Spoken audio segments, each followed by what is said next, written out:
anak-anakku sekalian, pada tema 1, subtema 1, Ibu sudah membuat satu video juga, yaitu tentang nilai-nilai luhur Pancasila. Nah, pada pertemuan kedua ini kita akan membahas masih nilai-nilai luhur Pancasila dan kerukunan umat beragama. Anak-anak sekalian lihat bahwa di dalam Pancasila, seperti yang kalian ketahui itu ada 5 sila, ya. Dari sila pertama sampai sila yang terakhir urutannya kalian sudah paham.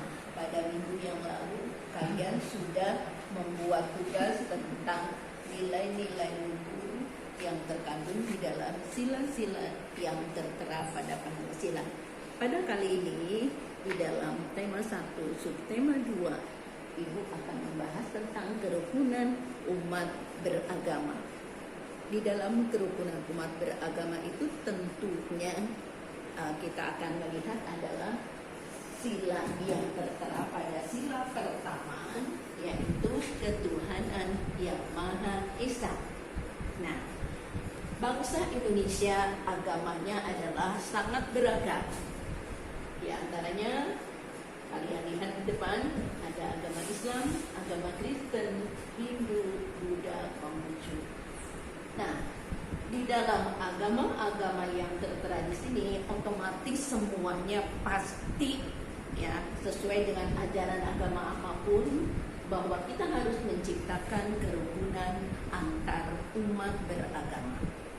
Di dalam agama Islam ada peraturannya, di dalam agama Kristen, di dalam agama Hindu, Buddha maupun Konghucu itu pasti mempunyai peraturan tentang kerukunan umat beragama. Nah, contohnya kita ambil di dalam agama Kristen. Misalkan begini, kerukunan umat beragama yang kita ambil di dalam agama Islam ada hari besarnya, misalkan hari raya Idul Fitri dan Idul Adha. Nah, sebentar lagi kita akan merayakan hari raya Idul Adha atau hari raya Kurban. Nah, itu yang memiliki memang hanyalah umat Islam. Tetapi umat-umat yang lain pun bukan berarti tidak menciptakan kerukunan, tetapi tetap ada. Bahwa di dalam perayaan hari raya Idul Kurban kita akan merayakan sholat bersama, yaitu sholat Idul Adha. Nah, bagi umat yang lain yang tidak merayakannya, disinilah yang dikatakan mereka harus menciptakan kerukunan, menghormati, menghargai umat Islam yang sedang melaksanakan ibadah sholat Idul Adha. Nah, begitupun umat Kristen sedang merayakan hari rayanya, misalkan hari raya Natal.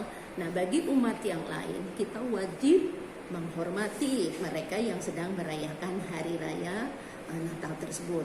Umat Hindu, umat Buddha dan lain sebagainya itu pasti punya hari rayanya atau hari besarnya.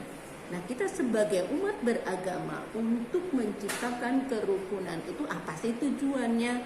Kok harus kita ciptakan kerukunan? Nah, kuncinya kita menciptakan kerukunan di dalam umat beragama adalah agar terciptanya kedamaian, ketenangan sesama umat beragama, sehingga kita tidak saling terpecah belah, tidak saling bermusuhan, ya. Jadi di antara umat-umat beragama ini di dalam satu kelas saja misalkan, kita pasti ada teman-teman kita yang beragama lain. Nah, untuk itu supaya terjalin keharmonisan antar teman di dalam kelas, maka kita harus rukun, tidak boleh saling bertengkar. Ih, kamu kan agamanya lain, kamu juga agamanya lain, saya tidak mau berteman sama kamu. Itu berarti bukan menciptakan kerukunan. Nah, untuk itu anak-anak sekalian, jadi kita saling menghormati, terus kemudian juga tidak boleh memaksakan kehendak kita kepada teman kita yang beragama lain. Misalkan kita mau sholat, kalau di dalam ajaran Islam itu kan sholat setiap hari. Kamu yang beragama lain sholat, awas kalau nggak sholat. Nah, itu berarti kita memaksakan. Itu tidak boleh. Karena apa? Tidak mencerminkan kerukunan umat beragama. Ya, nah itu contohnya.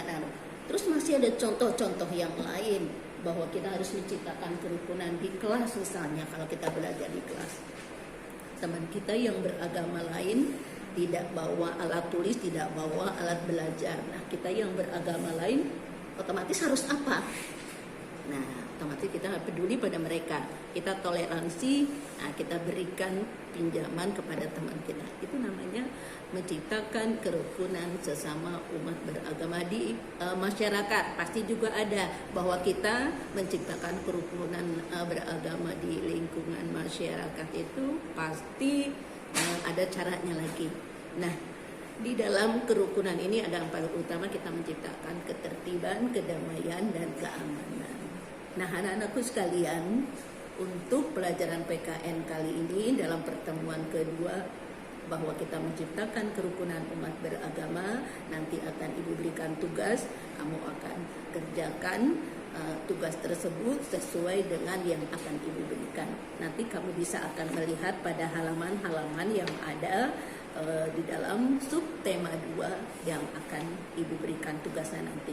Oke Nana, pertemuan kali ini pada pelajaran PKN subtema kedua cukup sampai di sini dan Ibu akhiri. Wassalamualaikum warahmatullahi wabarakatuh.